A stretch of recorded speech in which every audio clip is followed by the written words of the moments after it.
अगर आप चाहते हैं कि आपकी स्किन हमेशा जवान, चमकदार और टाइट रहे तो आपके जिस्म में कोलेजन की मुनासिब मिकदार होना बहुत लाजमी है। कोलेजन वो प्रोटीन है जो जिल्द को मजबूत जवान रखता है और हैरत की बात यह है कि रोजाना सिर्फ 1 कप हल्दी दूध पीने से कुदरती तौर पे कोलेजन की पैदावार बढ़ सकती है।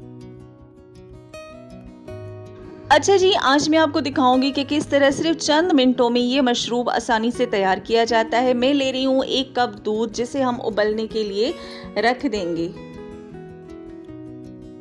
जब दूध में अच्छे से बॉयल आ जाए तो इसमें ऐड कर लेंगे हम सौंफ और इलायची। मैंने यहाँ पे 2 इलायची और थोड़े से सौंफ लिए हैं। साथ में आधा चम्मच के करीब मैंने इसमें हल्दी डाली है और इसको अच्छे तरीके से मिक्स होने को रखा है।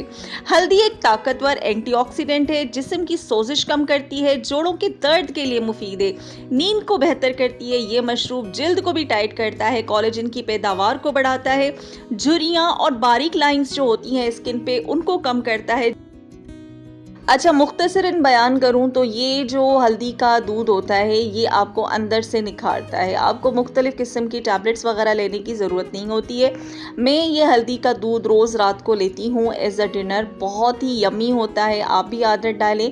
वीडियो पसंद आए तो लाइक, शेयर, सब्सक्राइब। अल्लाह हाफिज़।